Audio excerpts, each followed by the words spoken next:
Wednesday, April 2nd, a quorum is present, and the Minnesota Senate Education Policy Committee will now come to order. Today, we have the discussion of our Omnibus Policy Bill. I think right now it's the A2 Delete All Amendment that will serve our committee as our committee omnibus bill, as well as an opportunity for members to offer amendments to the language. I have a couple authors' amendments. I'd like to, or maybe I'll just turn the gavel over to, anyways, hey, thanks for being here, audience members. Just a fun fact from history, or as I should say, herstory. On this date in history, the first member of Congress, woman member of Congress, was sworn in on April 2nd, 1917. She happened to be a Republican from Montana, and her name was Jeanette Rankin. And the first speech she sat through that day, April 2nd, as a newest member elected to Congress, was Wilson's The World Must Be Made Safe for Democracy speech, which probably is one of the top 10 speeches in American history of why we as a nation exist. And so she votes against the war, one of her first votes to go to war with against Germany, and there were 50 other people that voted, members of Congress, to vote alongside of her, and they threw her out, the people of Montana, in the very next election, saying this is what happens when women are members of Congress. They don't have the spines that men need to have to make these important decisions. So she ran again in 1940. And she gets sworn in 1941, and of course one of her first bills she had to vote on was the next declaration of war.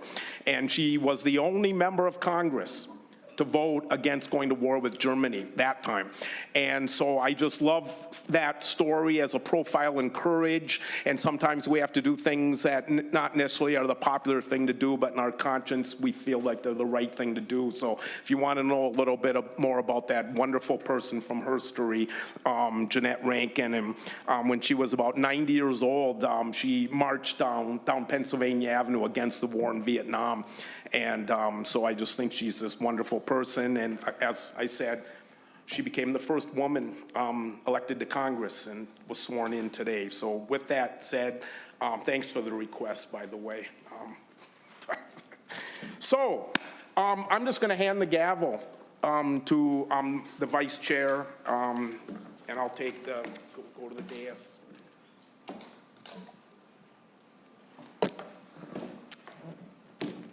Thank you, Senator Cwodzinski. I learn a lot in your committee. It's nice to continue to learn as an adult. We have before us Senate File 1740. And Senator Cwodzinski, you want to start with the A2 amendment? I do. Thank you, Madam Chair. Do you want to talk about it first, or would you like to adopt it? It's just, there's two amendments today that reflect the comments and criticisms and concerns that stakeholders and colleagues of mine in the Minnesota Senate brought to our attention. Okay. So both amendments kind of address a lot of those concerns. Okay. All those in favor of adopting the A2 amendment, say aye. Wait, aye, okay. All those opposed? Okay, the amendment is adopted. Is it the big one right there on the bottom? That one? Okay. No worries. And then, Senator Cwodzinski, would you also like to adopt the A24? Yes, thank you, Madam Chair. Senator Cwodzinski moves the A24 amendment. All those in favor say aye. Aye. All those opposed? The amendment is adopted. Okay, Senator Cwodzinski. I do believe we have the A13. Well, Senator Cwodzinski, do you want to start then with the A2 as amended and kind of walk us through what's in it? Do you want to walk us through it? Ms. Lewis. Ms. Lewis? Madam Chair, members, the A2 is the language that Mr. Arneson and I walked through last we met in committee. So I don't know if you need another walkthrough of the article, but I can walk through the A24, which you adopted just now. Okay. So if members pull out the A24, there's lots of things. I'll kind of tell you about the chunks. From 1.3 to 1.8, that is a change to the definition of attendance that came in the truancy bill and attendance bill. Line 1.9 deletes section 4, which was language about the department having responsibility for re-enrollment. Lines 1.10 to 1.11 remove the limitations on including Algebra 2 and the academic standards. Line 1.12 deletes the section related to attendance and the agency's reporting. 1.13 deletes lines about credit equivalency and health credits. Line 1.14 deletes section 16, which was another of the attendance truancy provisions. Then line 1.15 to 1.21 amends the language regarding data requests to school districts. Then lines 1.22 through 1.24 were technical fixes. Then line 1.25 does two things. The deletion of section 24 is deleting the Labor Day start provision. And then the insertion is a modified language from Senate File 16, which was Senator Mitchell's bill regarding including physical abuse in the health standards. Then turning over to page 2, line 2.9 to line 2.16 is a rework of the charter school affiliated building corporation conflict of interest provision. Then lines 2.17 to 2.22 are amending the current law about language access plans to address family members that may have a disability or speak a language other than English, and allowing for a process to appeal. Then lines 2.22 through 2.27 are a amendment to the Developmental Delay Working Group, and it adds representation from the Minnesota School Social Workers Association. Then 2.28 deletes section 1, which was the landfill provision about building schools. And 2.29 is deleting section 3 from that article, and that is the catastrophic insurance requirement.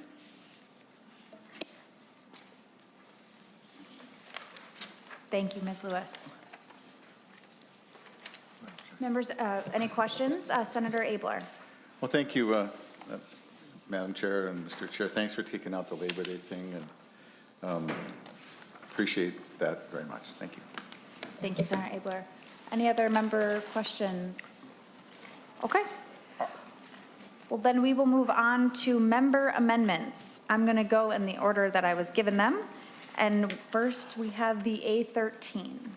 Madam Chair, did we adopt the A22 amendment? I believe it was the A24. That might have been a miss. Okay, we're good. Thank you. If nobody here is ready to do the A13, is somebody ready to do? Oh, Senator Cwodzinski, do you have the A13 amendment? I do. Would you like to tell us about your amendment? Senator Cwodzinski moves the A13. To your amendment, Senator Cwodzinski. Oh, this is the, that the charter school members on a school board would be held to the same standards as a public school charter or school board members. So that's basically what this amendment does. Thank you, Senator Cwodzinski. Members, any questions about Senator Cwodzinski's amendment? All those in favor of the A13 amendment, say aye. Aye. All those opposed? The A13 is adopted. Next, we will move to the A7. Senator Bolden. Thank you, Madam Chair. I would offer the A7. This is an amendment that is really technical, actually. It just changes, so this is related to administering epinephrine in schools, which already happens, but the current language is not in line with our current technology, and so the language only refers to epinephrine auto-injectors, and now there are other ways to deliver that are not only auto-injectors, and so we just are changing that to delivery systems to be inclusive of like current practice and what is available given the current technology. Thank you, Senator Bolden. Members, any questions for Senator Bolden or the A7 amendment? All those in favor of the A7, say aye. Aye. All those opposed? The A7 is adopted. Thank you, Senator Bolden. Members, we'll move on to the A10. Who has the A10? Senator Cwodzinski. This is my amendment. I believe it is Senator Cwodzinski. I'm going to ask for the council to jar my memory. Thank you. Ms. Lewis. Madam Chair, members, on the A10 amendment deletes statutory section of 123B.935 subdivision 2, and that is the deadlines for active transportation safety training. And so just to be clear, it doesn't delete the training, it just deletes the deadlines for the training. Thank you, Ms. Lewis. Senator Cwodzinski, anything to add? Nope. Okay. I remember. No, thank you. Member questions about the A10? Okay, all those in favor of the A10 say aye. Aye. Aye. All those opposed? The A10 is adopted. Next, we will go to Senator Bolden, the A19, to the A19. Thank you, Madam Chair. I would move the A19. This is language from a bill that we heard in this committee from Senator Seeberger that allows students to carry opiate antagonists to self-carry with the permission of a parent. Thank you, Senator Bolden. Members, any questions to the A19? Okay. All those, Senator Kunish. So this amendment must allow a student in grades 9 through 12 to possess and administer an opiate antagonist to another student if the district or charter school has received authorization from the student's parent or guardian permitting the student to possess or administer it. How do we protect, if there is a student that is overdosing, of course we want them to get the opioid antagonist, but do parents also have to permit their child to receive those? Did we talk about that? Senator Bolden. Thank you, Madam Chair. I do not recall that portion coming up in our previous discussion. What I would say that came up in our previous discussion is, and the question was asked about, are there harmful effects if this medication is, like what are the side effects of this medication or harmful effects if it's given, either in the case of an overdose or in the case of not an overdose if there was a misunderstanding. And there really aren't negative impacts. So I would posit that, but there's nothing in this language about permission for receiving the medication. Okay, thank you. Senator Kunish. Okay. I'm done. Senator Abler. Well, thanks. And actually, one of the challenges of doing this on the fly like this, and maybe this even should be discussed in our health committee a little bit about the details of this, but in the education side, it seems like the parents should be advised that their child got a dose of something at school if the school's aware of it. But also, I think that, you're going to work on this bill for a while. I think that there is a piece about, I mean, if the kid's like dying, no one's going to mind about it, but if they weren't, and something could happen, every drug has a side effect. Nothing is like side effect less. So as this goes into conference, I think there should be just some discussion, not to ruin the amendment. I think it makes sense, but for their own purposes, that's one thing, but administering to their student, under what criteria would you do that? And at the very least, the school district should have a policy about that they would come up with. if they're going to allow this in schools. So it's just a missing piece, so thank you. Thank you, Senator Abler. And I will say, I believe we passed a law, so schools already do have opiate antagonists on the school grounds. So I believe whatever policy they have in place, if they administer this, it would probably follow. But Senator Mann to the A19. Thank you, Madam Chair. Yeah, so when we have an unconscious patient show up in the ER, the first thing we do is we give them naloxone, whether we know they're overdosing or not. And generally, there's no bad outcome from that. When we see a kid on the ground, right, I imagine this is going to be the scenario, a kid passed out on the ground, someone will grab naloxone and give them a dose of that. Whether it's from opioids or not, it's not going to matter. That medicine is not going to be harmful to that outcome. And if we have a kid passed out on the ground, I don't see a scenario, whether they get naloxone or not, that the ambulance is not going to get called and they're not going to be taken to the hospital and a parent will be notified.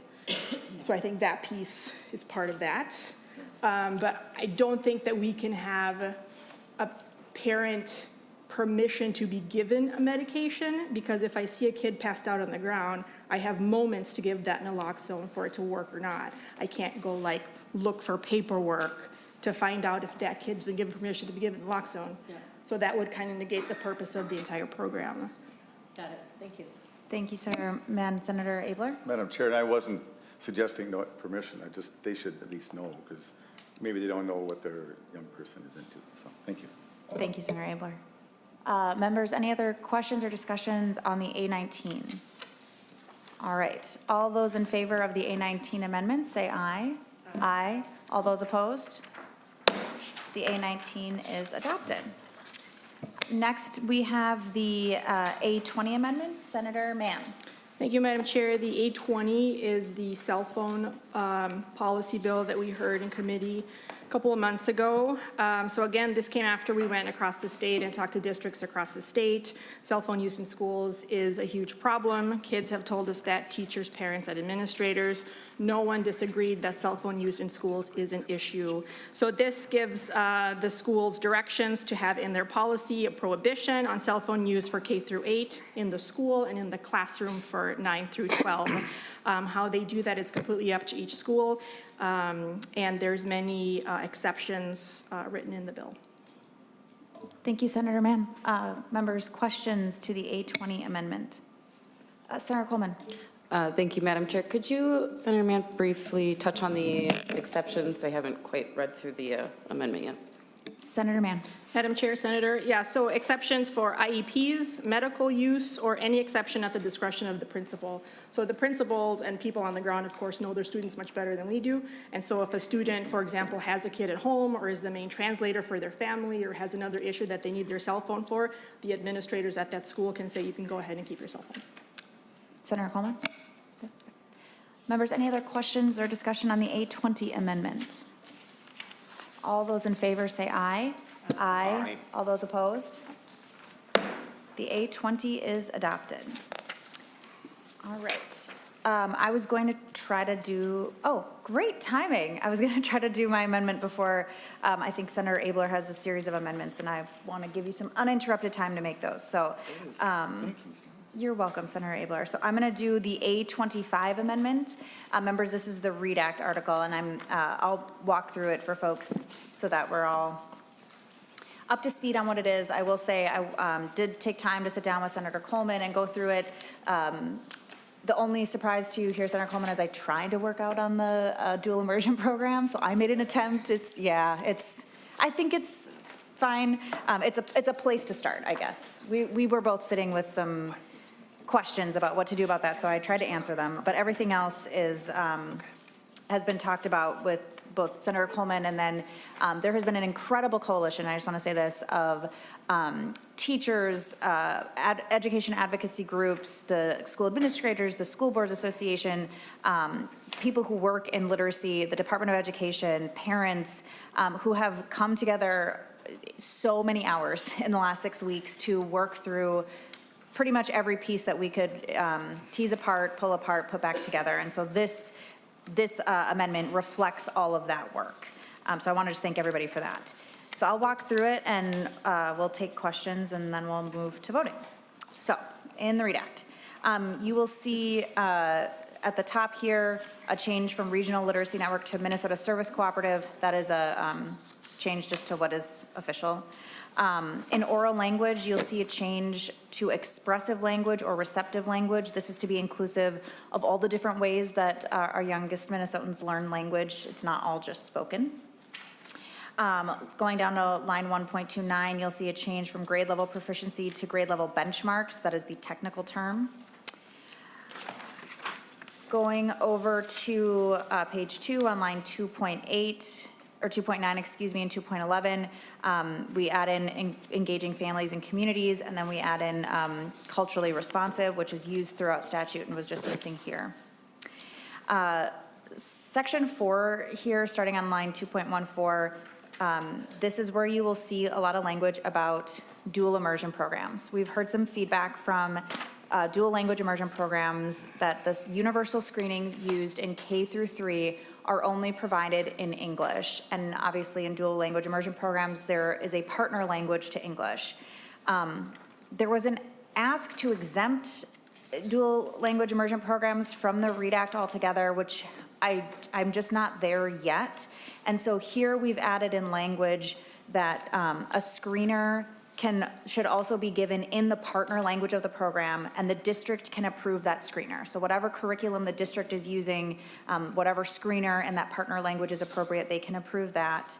And then you will see going down on line 2.28, you have some more information. This is for all screeners, talking about assessing reading difficulties instead of dyslexia, just dyslexia, but it would include dyslexia. You'll see that same change on line 3.8 and 3.9 and 3.28.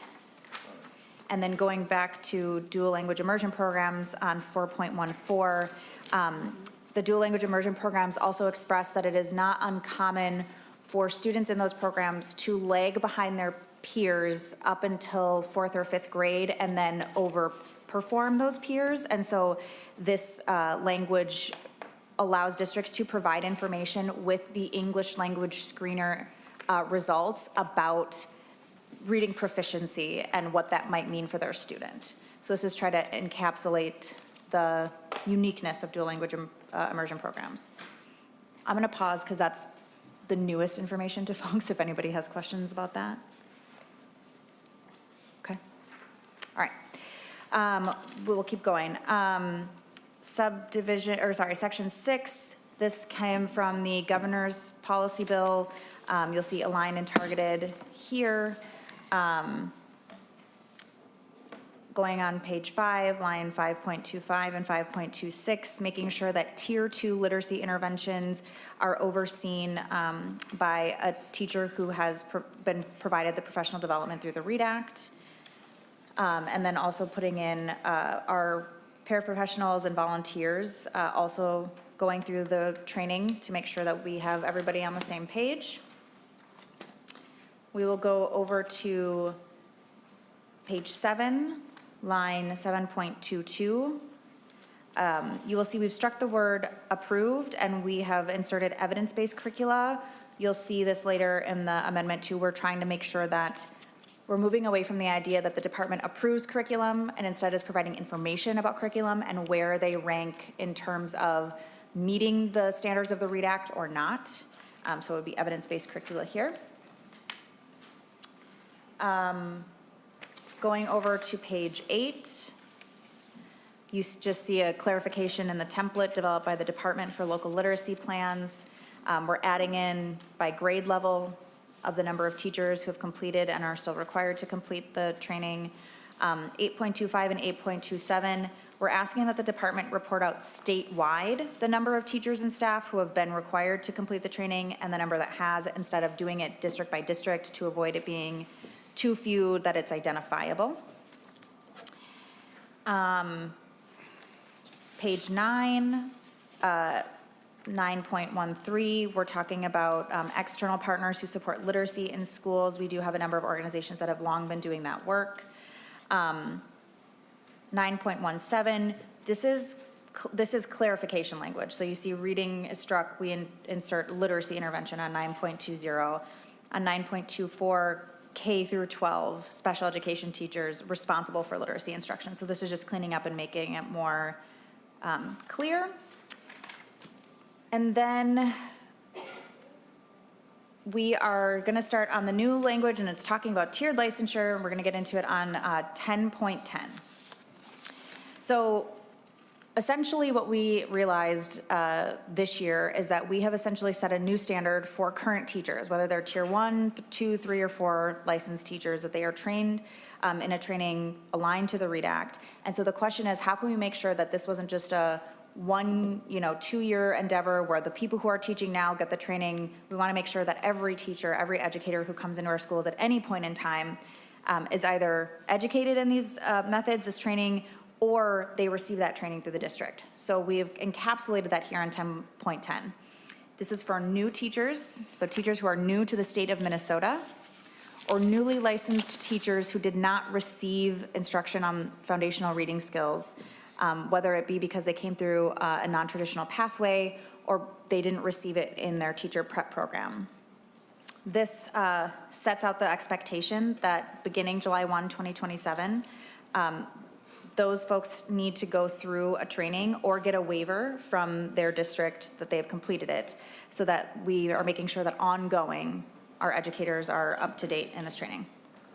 Line 2.19, this is the hours of instruction reduction that we already passed off the Senate floor, but our other body is taking some time, so we're just gonna keep it in this bill. 11.3, follow me here.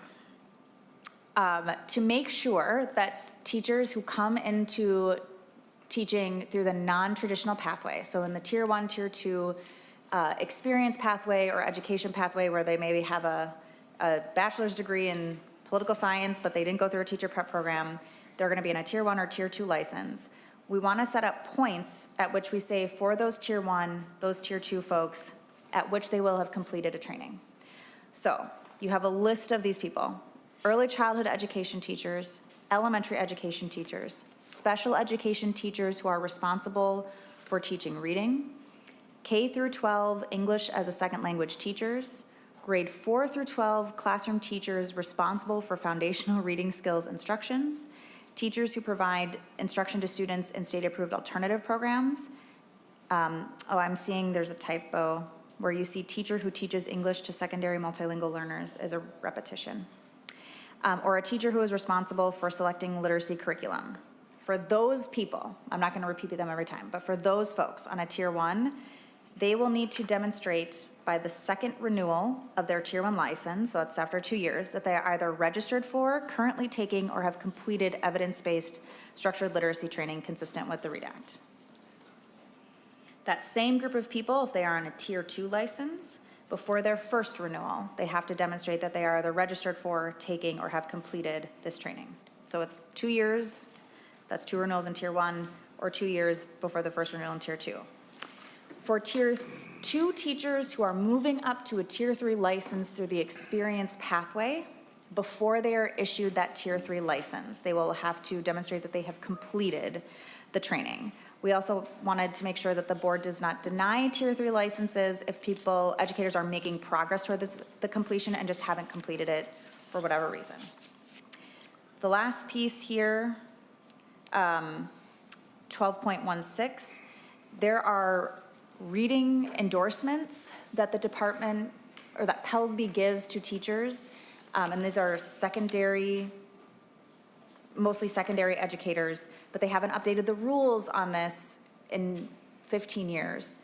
We're putting those folks into also needing to get this training as well, and we're having the department at some point update those rules. So that's what you're seeing in 12.16 to 12.24.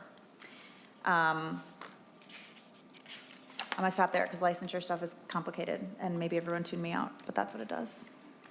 Okay. 14.19, actually let me go back up. 14.2, this is the curriculum review cycle. I think you heard this in an earlier bill. We'll be moving to every 5 years where the department will review curricula and add it to a list of highly aligned, partially aligned, minimally aligned, or not aligned. And if you look down on 4.18, that's where that starts. We're moving away from the idea that the department approves curriculum and instead is giving information about where that curriculum does or does not meet standards as described in the READ Act. The remainder of the bill, you're gonna see the tiered licensure pieces repeated, the tier 1, the tier 2, the tier 2 into the pathway, into tier 3 through the experience pathway. It's the same information as before. And that, members, is the incredibly simple, not complex at all, READ Act amendment. Questions? Senator Coleman.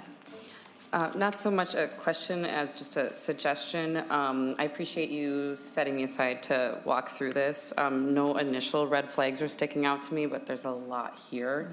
I would love if we could maybe, I know you have a bill, send that to rules and so it can come back here after deadline and we can actually hear member or stakeholder feedback on it, because there's a lot of moving parts in this. So I'm gonna tentatively vote no, but would love to hear it come before committee if we can make that happen. And thanks for your work on this. Members, any other questions? Okay. All those in favor of the 825, say aye. Aye. All those opposed? The amendment is adopted. All right, Senator Abler to the A3.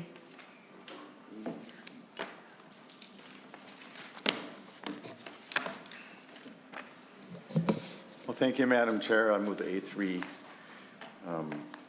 And so we've talked a lot about the 1 day and 3 days to help work with some students who are challenged.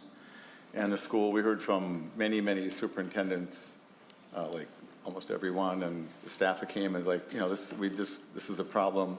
We're not trying to suspend anybody unnecessarily, but we just don't know what to do. And it seems that I had a series of amendments, Mr. Chair, on that, and I didn't know that. We've discussed it a lot, and it remains controversial. But I thought, well, at least can we find out from the department how they think it's going? And so this just asked that they would, by next year, let us know how it's going and who's suspended and if people are evacuated and injuries, if there are any. And we heard about teacher injuries and so on. I'm not married to any words in this study or this report, and so, but I think it'd be nice at least if we could have a discussion based upon some array of solid information, if nothing else. And so, Mr. Chair, if it could go on, I'm happy to work with anybody to wordsmith it. But I just think that's the least we can do, so thank you. Senator Cwodzinski to the A3. Well, at face value, I think I do tend to agree with everything that you're requesting in this bill. I think one of my biggest regrets this session will be in the final analysis that we didn't do enough to stem the violence in our schools and the mental illness in our schools and the discipline and attendance and all these behavioral issues, not academic, but behavioral. And so,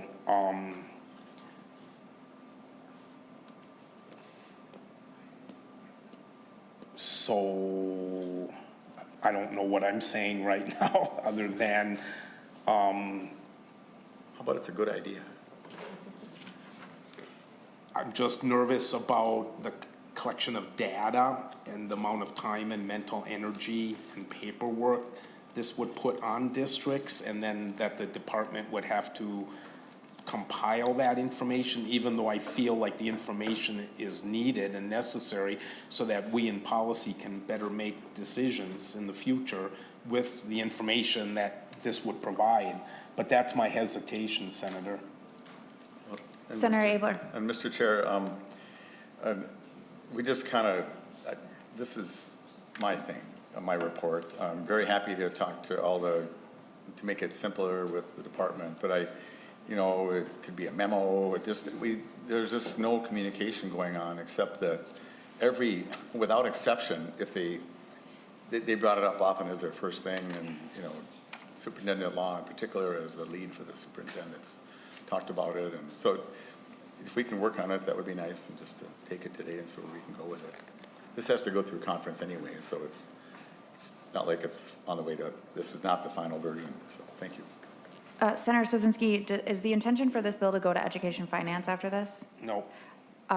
Members, I would just say, I think this would probably put it to Education Finance because reports cost money, they cost staff time, they certainly cost districts money.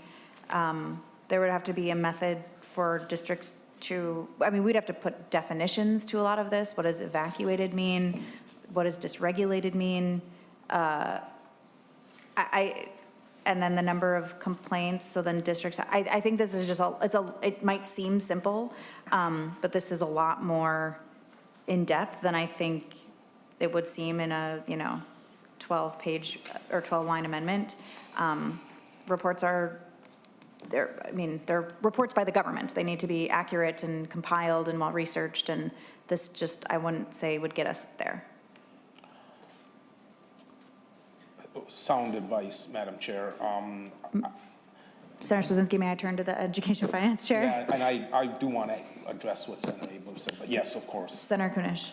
And thank you. And I would also ask that we wait and bring this up next year in a really good, full bill so that we understand what data, just as it was explained, what data is being collected and how it is being disseminated. And again, there probably will be a cost to this. There's no fiscal note attached to this. And so until we have that information, I would suggest that we not accept this amendment.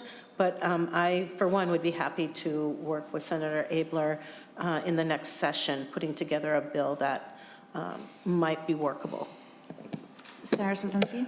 Yeah, thank you, Madam Chair. And Senator Abler, it is more of a finance year, and next year is a policy year. And maybe, as I echoed in my opening or my remarks a minute or two ago about some of my regrets this session, maybe you and I could work on some bipartisan legislation next session during a policy year to deal with this. So thank you for bringing it forward and challenging my thinking. I appreciate that. Well, Senator Abler? Mr. Chair, I want to challenge your thinking more than that. I'm happy to get rid of lines 110 to 114 if it specifies things that people don't even know how to define them. But I do think the department is aware of some of these challenges. Even talking to the commissioner, he goes like, yeah, I know it's a problem. So simply an amendment saying they have to do this out of existing resources solves the financial problem. And we are going to, if we don't do this, the Senate has done nothing about an issue which every superintendent brought up. We had teachers saying we're getting hurt in the classrooms. And our answer is, well, let's go talk about it next year. So if it would make it better, let me clean it up, Mr. Chair. I'll just amend my motion just to adopt lines 1.4 to 1.9. And then dividing the amendment, then I'm not going to ask anybody to accept the last part. So it's not my intention to have them spend one more penny, but they do have a group of people that actually pay attention to these things. They have special ed departments, advisors, and all kinds of things. So I'm very willing to work on it. And if you need an amendment saying they should take it out of their own coffee fund, but this is a small thing they're being asked to do. They could even simply have an intern collate the reports. So and we ask them to develop policies, and they do that every day for us. So I'll be quiet, Mr. Chair. Senator Cwodzinski, would you like MDE to come up and?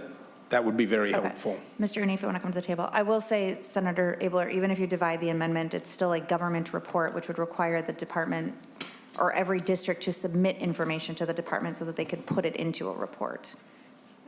That would probably be what the cost it comes from. Mr. Rooney.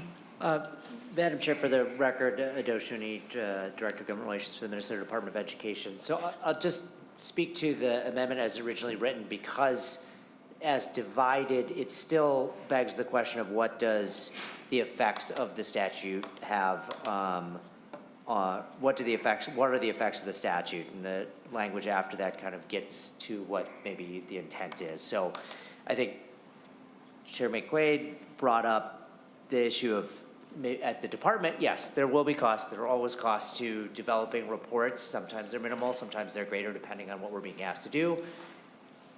A lot of the cost drivers for that are not necessarily the program staff that are required to do the analysis and collate information, but it's the minute systems that are required to receive the data, build the systems and receive the data from the locals. I think there was also some discussion about what would be required on the local side to be able to gather that information, train staff on how to gather the information, acquire what they actually mean, get it in a consistent fashion, and then on the local side, be able to submit that data. So there would be a local impact there, but there certainly would be, as originally written, if those data points were asked to be submitted to the department. Some of these, most of these, in terms of the results of a dysregulated K-3 student, number of injuries to students, number of parental complaints. I think those are ones that we don't collect yet. Those would require new data points. I'd have to go to Minute to see what those are. In terms of if the amendment were divided where we just had the first half, I think we'd have to determine what would be included in a report that speaks to the effects of the statute. We could generate a report from what we already get in terms of the number of suspensions that are issued to through K-3 and other grades. That would just be a simple data pull of information that we already get. I'm not sure that would get to the intent of what you want to get here. It seems like what you want to get here are the greater effects and what you've listed below. And I'll just point to my prior comments that would have a cost impact for building out systems and a local impact for training, how to pull that data and submitting it to the department. Senator Abler? Well, thank you. You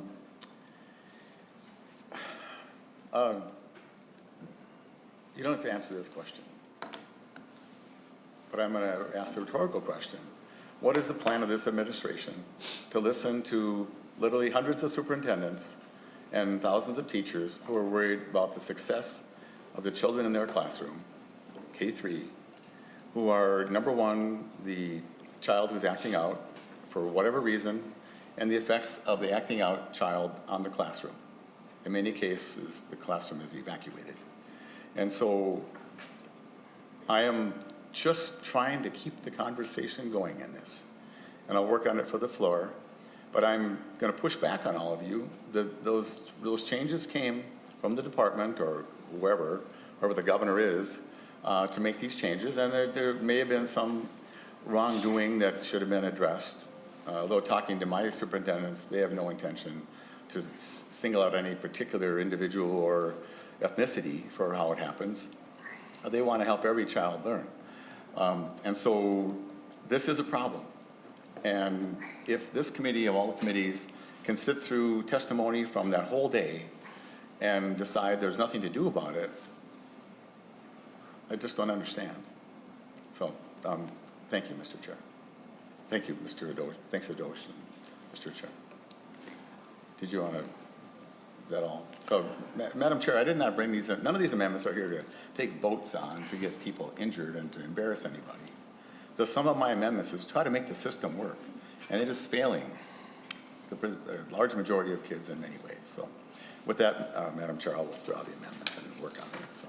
Senator Abler withdraws the A3 amendment. Senator Abler to the A11. So, Madam Chair, if we could do the A12 first. They're kind of, it's a pair. Okay. It's a tandem. Senator Abler moves the A12 amendment. Well, thank you. So this is actually some version of the Senator Housley bill. I don't know exactly how close it is, but I asked staff to please create me a flexibility amendment. We heard from superintendents about this as well. I've heard from, I'm happy that the target for this, for the education is 0, which means that a lot of the perils that my district was worried about from the governor's bill are not going to happen. But yet Anoka district, as one, is short $14 million going forward, not counting the possible impact of the governor's thing. And whatever happens in the tails, I don't know that at all, but that just remains to be seen. But every district that I've had contact with and everyone we've seen is going through some retrenchments.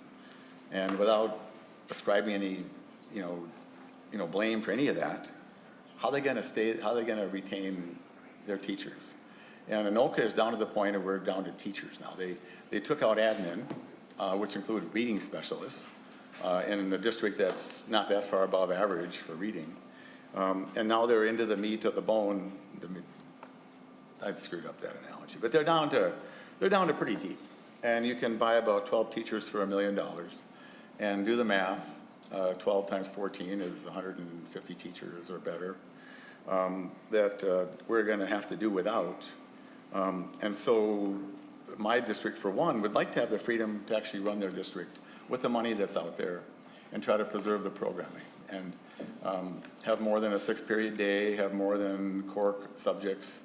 For many students, art and some of the other electives draw them to school, so they actually come to learn their math. And so this, again, in a way that could be way improved, says, could we let them be school board and actually run their district?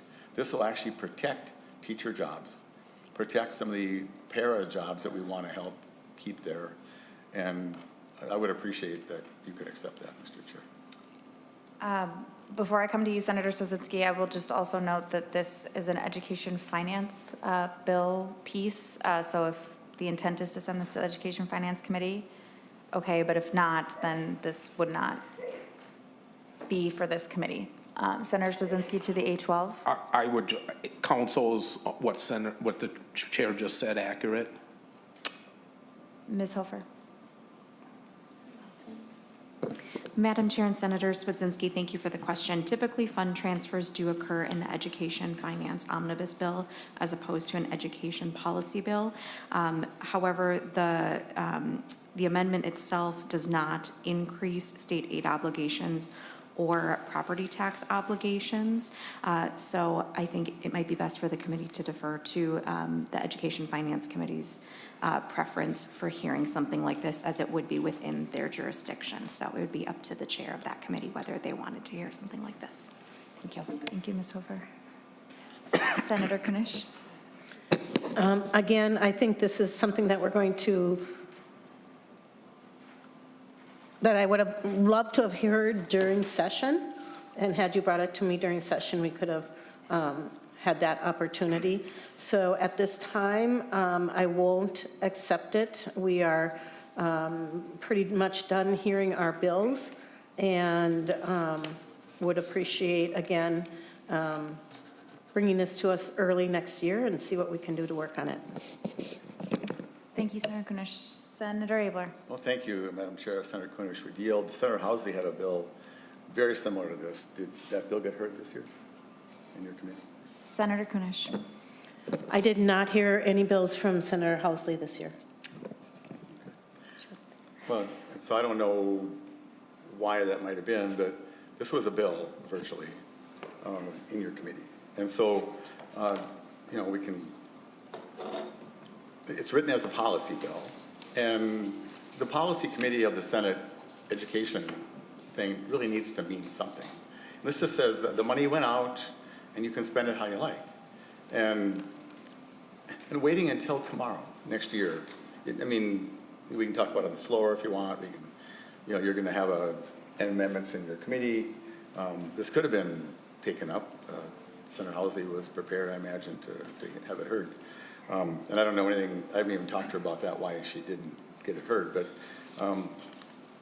the world's on fire, members and Mr. Chair and to the public. The schools are on fire. They have never experienced the kind of reductions they're experiencing now, ever, particularly in the face of the funding, which just was pretty much. And again, I'm not going back, I'm just looking forward. So how do they handle it? Senator Mr. Law came, and is it Dr. Law? Came and said, tell us what our job is. Tell us what you want us to do. You want us to feed kids, do mental health. But we agree that they should learn reading, writing, and arithmetic at school. And they should have teachers there. We've talked about over and over, we want teachers to come into the profession, and at the drop of a hat, the young ones get laid off. This is a way to protect some of those. So I'm not here to take votes and embarrass anybody. But I'm just one voice on this committee. I don't get to serve on the Finance Committee. I wish I could. I dearly loved that when I had the chance to do that. But I'm just reminding you all that as we bring forward whatever the bills are, that there's a world out there that wants only to teach our kids. All they want to do is help students read and learn and be successful and be welcomed into the community of the school with whatever that demographic is, and help them succeed. And most of them are left to center in their worldview. They're not like hard-driving Republicans or anything. These are people that care. And Republicans care too, but they just don't know what they're going to do. And if I could save 20 teaching jobs in my district and several hundred across the state, where these teachers wouldn't have to quit and go get a job as a Walmart department head or something, and give up their dream to teach students, I would like that. So I'm not going to make a vote on it. I'm willing to talk about it. We have a little time. I'm not planning to drag these out today, but so I'm willing to work with anybody on this.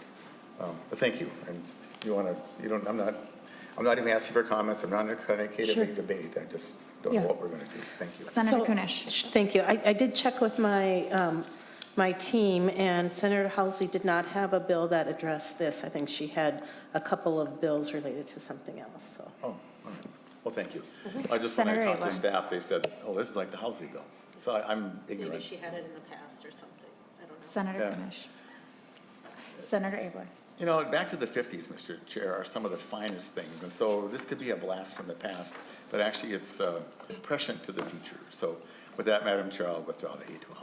Thank you, Senator Abler. And I will say for some students, the 1950s wasn't a great time. To your next amendment There were some awful hairstyles. and some racial segregation. Senator Abler, to your Very next good. amendment. Well, so I'll move to A11. This is one that we've heard before. It did actually pass the House. It passed the Senate and then got snagged up in conference. This is just simply about counselors. And there's some dedicated counselor funding. This has been well debated. If we can't rescue all the teachers, maybe we can rescue a few counselors who don't have to change schools, just have the district spend the money that's put aside for them. I have long been a person who favored mental health, more counselors. I favored counselor ratios since I was a pup here, and we've been unsuccessful in that. And sometimes, just for the lack of one or two counselors, some of these students go off the rails, and they don't make it back to school tomorrow because they're dead. And so if they could have had somebody there to help them, that would be useful. And this merely says the district can use that money to retain people they would have otherwise laid off out of that fund instead of laying them off and going to somebody new. So maybe we could get that this year. So thank you, Mr. Chair. This is identical to what passed the floor. Thank you, Senator Abler. Senator Cwodzinski. Yeah, Senator Abler, what money are you referencing that could be used for counselor services? Senator Abler. There's a categorical for new counselor hires. I don't know what it's called, but that was done in 23 maybe or something. Senator Cwodzinski. Yeah, I guess I don't know what money you're referencing in the bill. I apologize, maybe council does, but certainly if we could get more counselors into the classroom, I think every member of this committee would favor that. I just found, I don't know if I brought this up in this committee or finance, but I just found out that in my 9 years in the Minnesota Senate, we went from 45th to 46th in student to counselor ratios. And I would have thought all of our efforts the last 9 years would have made improvements into the 30s at least. And to find out we went backwards actually really bummed me out. So I'd love to have money found somewhere that would get more counselors and social workers and therapists into our schools, but I just don't know what money you're referencing, so. Ms. Lewis. Madam Chair and members, the amendment is to the statutory section regarding the student support services personnel aid and the allowed uses for those funds. Thank you, Ms. Lewis. Senator Kunish. Thank you. Again, this is a finance probably amendment, and I can tell you that we have been working, we are working on some expanding the allowable uses, and this language is very similar to the governor's, so I would suggest you bring it to Ed Finance. Senator Abler. Thank you. If only I had a chair there. So I appreciate there's some interest in this. Again, I'm not here to embarrass anybody, but anyway, so let's withdraw that. get on to the easy ones. Senator Abler withdraws the A11 amendment. Senator Abler to the A14. So actually, this is again a cluster, and it's going so well today, I'm not willing to withdraw them all. But Mr. Shaver has offered to help me describe these, if you don't mind, if he could come down and be my, just explain them in brief. This topic is known well to people. If you remember, I think everybody in this committee is a fan of more teachers of color, and how important that can be. You know, teachers that look like the student. We've heard that over and over again. In 23, maybe it was, we changed the Tier 1, 2, 3 thing to kind of disallow some people that were otherwise doing very well. That program actually generated more teachers of color than anything we've done to date. And so if I can move to A16, and we don't have to debate it very long, the topic is well known, but so the A16 puts things back the way they were, in my opinion, where they were working really very well. My teachers in my district said, please don't change it. Leave it alone, it's working great. And it did get changed, and many teachers many people who would like to be a teacher of color are now barred from going because they have to go back to college. So anyway, so Mr. Shaver could just do like a 1-minute summary if that's okay. Mr. Chair, is that okay with you? Absolutely. The more information we have, the better we can make decisions. So I notice a few of your amendments, Senator, deal with Pellsby, and I don't see them here today, so I'm a little nervous and without hearing from that area of expertise as well. So I don't know how that will carry on into the discussion of your amendments, but yes. I have a feeling, Mr. Chair, but I just Senator Abler. wanted to raise the issue, so thank you. Mr. Shaver, introduce yourself for the record. You may begin. Thank you, Madam Chair, and thank you, Chair Cwodzinski, for the indulgence and latitude. Matt Shaver, Policy Director at Allies. We're on the 14, excuse me. The A14. A16. A16. I'm on the A14. Well, no, the A16 is the full meal deal one. This is the putting things back the way they were. Is that right? Okay, so Senator Abler, you move the A16 amendment? Did I move the wrong A16, please?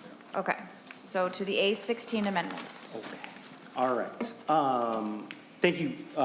Just real quick. So the A16, as Senator Abler mentioned, just brings licensure back to pre-2023 for folks who can qualify for a Tier 2 license. It's not something we're really planning to work on this year.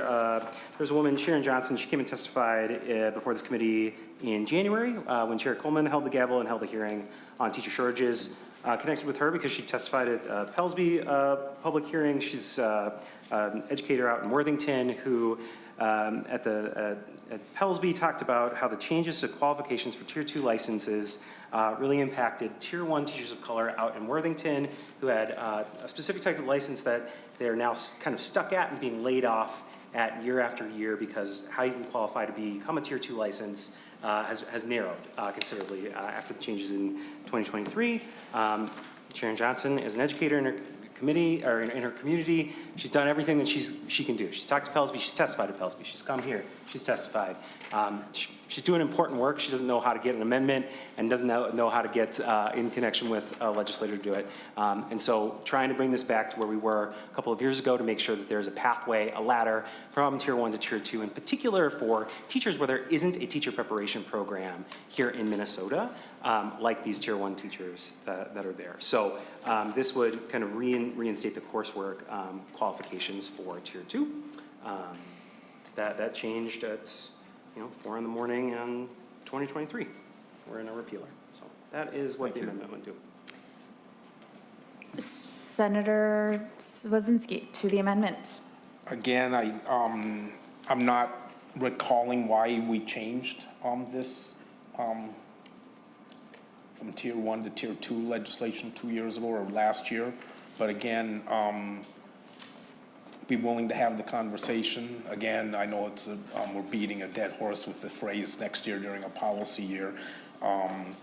But it seems like I'm looking at these 5 that teachers to get from Tier 1 to Tier 2 must meet 2 of these requirements. And I don't know. I mean, I wish it would say completion of a state-approved teacher program on line 1.27 and one of the following, that'd Well, be Mr. Chair, I don't intend to Senator torture you. Abler. I don't intend to torture you on this. This is actually restoring I'm the not- law. This is Senator restoring the. Swazinski. So, I was just going to have him. Senator Abler. That's fine, I'll just let him finish. I'm just trying to put you out of your misery. You can stop. You're- I'll just withdraw. you're not- I don't have to Senator be Swazinski. tortured. Thank you, Madam Chair. It's not torture. Thank you. Oh, you can finish. Well, I didn't withdraw yet, Senator but, Abler. so the reason, so sometimes you get amendments that people bring out, here's a stack of amendments. I could have had 7 amendments that you passed out one at a time, we passed out, that, like, oh, what's he got next? I had these posted, I sent them to the staff as quickly as they were available so that everybody could see them, the public and whoever, so you'd be aware. And so I didn't do this to, this just to help you, this restores the way it was. And there was a great interest on your side of the aisle, with all respect, to change it. And Education Minnesota wanted to change it. And I thought they were making a big mistake. And I think they have made a big mistake. And so, so let me withdraw that and let's talk about another angle, something different. Senator Abler withdraws the A16 amendment. Senator Abler to the The A15. A15 amendment. Senator Abler moves the A15 amendment. Go ahead. And so, actually, I'll ask Mr. Shaver to identify what this one does. But I'm just trying to get the pathway to be at least a little more open if we can't go back to the wide open pathway. So if Mr. Shaver could comment, please. Mr. Shaver, introduce yourself for the record. You may begin. All right, Matt Shaver from Ed Alley. So the A15 amendments, this codifies language, licensure language that was passed last year in 2024 for Tier 1 special education teachers. That sets some requirements around teacher mentorship and professional development, that for Tier 1 special education teachers, they were required in law that they needed to have high-quality professional development that was sustained, intensive, and classroom-focused. We talked about that quite a bit last year. This would ensure that that was the case for all Tier 1 teachers, not just special education teachers. And so that would be codified for all licensure areas for Tier 1, and that if a Tier 1 teacher in Minnesota taught for 2 years at the Tier 1 level and received those high-quality professional development and mentorship, that would be a way to earn their Tier 2 license. And so it would be a ladder from Tier 1 to Tier 2 so that folks could move in that direction and move to the Tier 2 level. Senator Cwodzinski to the A15. Same comments from that I had for the A14 or 16, the last Bellsby bill, so. Senator Abler. Well, thanks. I don't know how anybody want to come in the profession. They come in, they get laid off because they're low seniority. We ironically lay off the cheapest teachers. And so it takes more of those to hit the millions. There are teachers of color, teachers of anybody, who would like to come in and try this out as a profession, and they're amazing. They're simply amazing.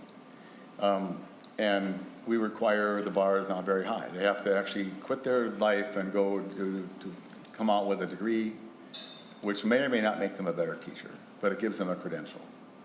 And so this is the effort there. So I'm gonna keep trying, Mr. Chair. So, anyway, so I'll withdraw that, and let me just do one final shot at this topic. I'll move to A14 Senator now. Swazinski withdraws the A15 amendment. We're and twins, it was Abler. What did I say? it's- Senator we're hard to Abler tell withdraws the A15 He's amendment, the better looking brother. and Senator Abler moves the A14 amendment. Well, thank you. This just says, if you've gotten the door, can you just please stay there? This just says the district, there's no money in this at all. It just says the district wouldn't have to post. If they've got a good one, they can hang on to them. Since there's not enough teachers to go around, can we just assume that they're not going to find one? Because what happens now is they're hired, they're laid off. Maybe they're going to come back, maybe they're not. So, Mr. Shaver, you can add anything you want. But I think this is at least the least that we could do. And it's, if you're worried about anything expanding, this is just really safe and helpful. So I hope you can take that one. Senator Swazinski. Sorry, Senator, same comment I've said previously, the Pellsby changes. You know, and I just remind the committee, I do share your concerns about everything you just said, Senator, about first and second and third year teachers being let go, but I don't want to lower the bar. I think there's 3 professions in our society. When I was a kid, we used to hold them up on a pedestal, and it was cops and nurses and teachers, and for some reason, in the last few years, those 3 positions have been taken off the pedestal we once placed them on, and I don't want to make it easier for people to go into those 3 professions, because I think there's a art and a science to being a cop, a nurse, and a teacher, and our schools do a great job of teaching the science of those 3 professions, but the art of those 3 professions, it could be argued is innate in the individual. And so I'm leery of doing anything that would make it easier to enter those 3 professions. So anyways, thank you, Senator Abler. Thank you, Senator. Thank you, Madam Chair. Thank you, Senator Cwodzinski. Senator Well, thank you, Abler? Mr. Chair. I appreciate that. Just want to point out Pellsby's in the bill. They should have been here today. They're on page 37. There's some teacher licensure stuff. I don't know why they didn't come. The amendments were posted. I'm just frustrated about that. If that's the only reason we can't discuss these, because they're not here. How many education meetings are going on right now? So you can give them my thoughts about that. These people were already good enough to be in the classroom. We can't find enough people to be in the classroom. They have been safe, they've been appreciated, the district wants to keep them, and some of them are going to go away. And we're going to talk about why does people not want to go into the profession? That's all. So I'll withdraw that, Madam Chair. And Senator Abler withdraws the A, what are we on, 14? yeah. Okay. Senator Abler, would you like to move the A17 amendments? Yeah, and so the A17, I'll move the A17, which was posted, which says Pellsby on top of it. And it says, could they please tell us how it's going? And they come and they talk to us. It doesn't say how good a report it has to be. Maybe I'll change the word report to memo.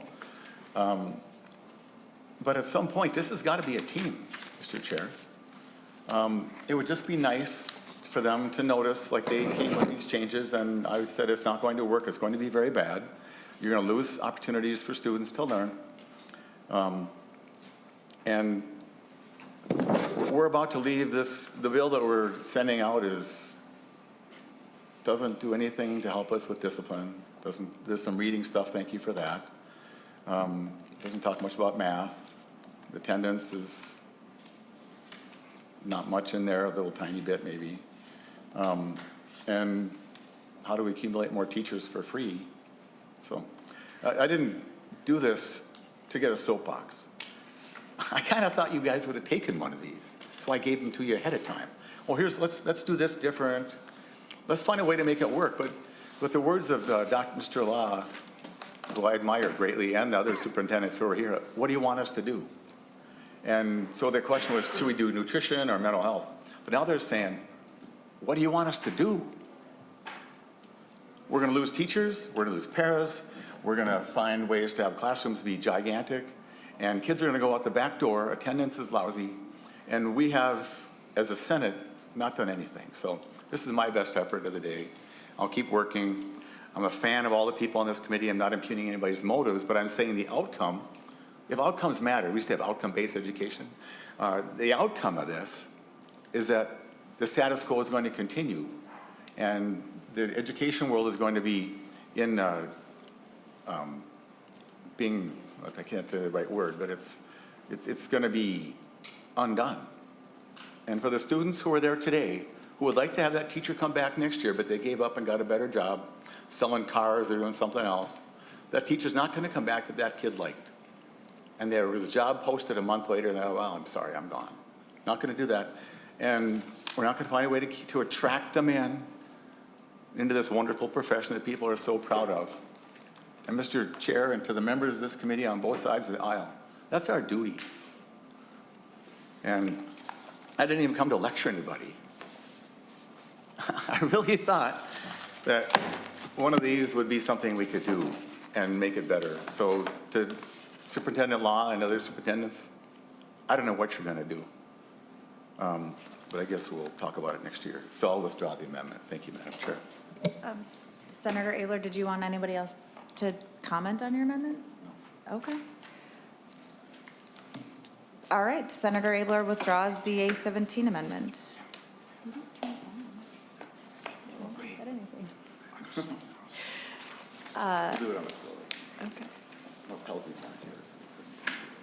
Senator Cwodzinski, to your bill as amended.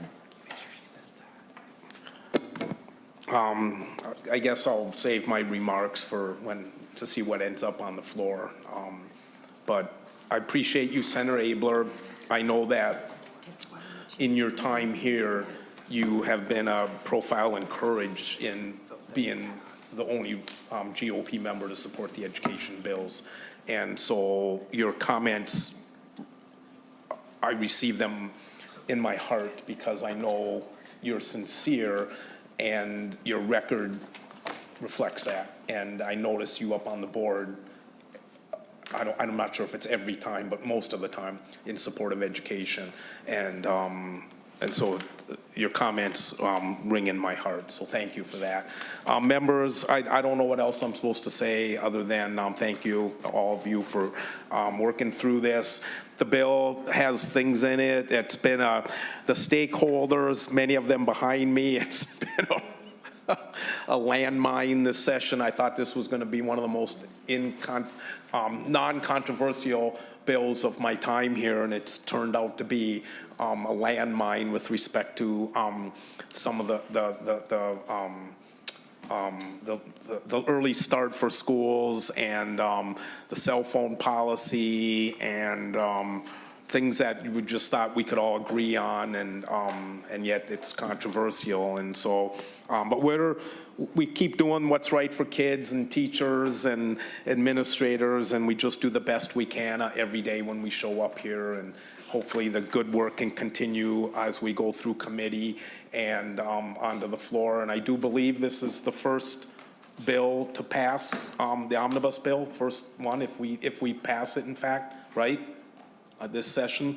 I just also want to shout out, I'm bummed that there's nothing in here from your 4 days when you chaired, but don't give up yet. Maybe we can do something, but it was a pleasure. Those first month of session was pretty rocky, and Senator Coleman, you've been a joy and a delight to call you my colleague, and so thank you for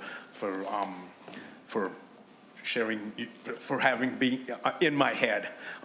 So thank you. Anyways, thank you all. Thank you, Madam Chair. Thank you, Senator Cwodzinski. I do want to say the READ Act is in here, and that was the first bill that Senator Coleman heard. So it is. And I apologize, there is a technical amendment that we need to make. I shouted it out when I was introducing the READ Act, but it is on the 825, line 11.8. Sorry, it starts on 11.7. It's the last word in the line, teacher, and then the next line, who teaches English to secondary multilingual learners. We are just striking that. Does anybody else need me to repeat that? Oh, Ms. Lewis. I can repeat it as well, but there's one other thing I found on page 2, line 19. The word individual should be dual. So I would move those two technical changes as an oral amendment to the 825. All those in favor say aye. Aye. Aye. All those opposed? Okay. The oral technical amendment as described by myself and Ms. Lewis passes. Okay. Thank you. Thank you. Thank you all. Thank you, Senator Cwodzinski, for bringing this bill forward and for all the work that went into it. I will just say, Senator Abler, I think that you didn't give me a chance to say anything nice about your last amendment. You withdrew it before. That's why I said, are you sure? I could re-offer. But I think there are things that definitely can be worked on between here and the floor, and I think that that's work worth doing. So I want to say thank you for all the work that you've done and all the stakeholders have done. It is trying times, and I think that one of the best things that we can do to make sure that school, especially from our position, is to make sure that we talk about school and education and the kids and the teachers and everybody who's part of it as they're wonderful people that they are. I think if we keep telling everybody that school sucks, then they're going to think school sucks and they're not going to want to go. And so, we have work to do to make sure that we improve our policy and our finance as much as we can, but ultimately what we say about school is what people end up thinking about school. And if we keep saying it sucks, people are going to feel like it sucks. Perception will become reality there. I think there are a lot of kids who love going to school. I visit all the schools in my district, and the kids are like thrilled and excited to show me this bug and biomimicry I learned about from a third grade classroom, which is when the environment creates something and then we as humans try to recreate it to use it like wings or honeycomb shapes or whatever. It's what we mimic biology. I learned about that from a third grade class. They were thrilled to show me about that. There's a lot of good stuff happening in our schools, and it's because of the people in them. And I want us to make sure that we keep that at the center of what we do. So thank you, Senator Cwodzinski, for all your work. I'll give you the last word. It's your committee, and then we'll pass this bill out. Oh, I'm sorry, Senator Coleman. No problem. Thank you, Madam Chair. Senator Cwodzinski, I'm going to vote this out of committee today in a good faith effort. I know we connected earlier today about some concerns and some movement that I'd like to see prior to it getting to the floor. You brought up those 3 glorious days that I got to, thanks to you and our work together, hold the gavel. And behind us, stakeholders is key, but we also had the room filled with superintendents, school resource officers, principals, school board members. And as I mentioned earlier, I don't see their concerns addressed in this. No major red flags on my end, but again, I'd like to see their voices. I'd like to show them the respect that we heard them. And so look forward to working with you on maybe some bipartisan amendments as we get to the floor. So I'm going to vote it out today, and we'll see what shape it ends up in. So thanks for your work together this year. I look forward to doing it again next year. Thank you, Senator Coleman. Senator Cwodzinski. I would like to echo what you said, Madam Chair. I think if we talk about how school sucks, kids are going to realize school sucks. So maybe we should have a day, I don't know what we would call it, but let's sing the praises of our school's day. And we just talk about how wonderful school is and how wonderful our teachers and all the people that show up every day, and from the bus driver picking them up to the lunch person serving their food. And because there's 90% of our kids, I'm guessing, would say school's great. And I'm so grateful to live in this wonderful state with a wonderful school system. And but that 10% that don't feel that way, their voices are heard. We need to listen to them as well. So anyways, thank you, members. You guys are the best. Sincerely, I think I'm biased, but I'm very grateful to be chair of this committee, more than I can ever share my sentiments with you. So thank you. Thank you. And with that, Senate File 1740 as amended is recommended to pass and be sent to general orders. All those in favor say aye. Aye. All those opposed? Senate File 1740 is on its way, Senator Cwodzinski. Thank you. And with that, that concludes our business before this committee for the remainder of this session. Senator Cwodzinski. Sorry, Madam Chair, we may have one final session. I'm just trying to figure, what was we had an idea for an information. What was the idea? What did somebody prompt me with? Innovative school ideas, it sounds like. What was your idea? What was it? Senator Bolden. Thank you, Madam Chair. Innovative school and teaching ideas, things that So schools can come and talk about the great things. Yeah, that was Senator it. Cwodzinski. So we want to call it like Innovation Day, but one of the ideas Senator Bolden brought to my attention is year-round schools. There's a public school in our district that goes year-round. And so I think some innovative ideas would be a great idea for a session, for a hearing, and I think one of the schools in the Rochester area that I'd love to hear how the good and the bad for year-round schools. And so one more hearing. Okay, so we will have one more informational hearing about innovation in our schools. And with that, this committee is adjourned.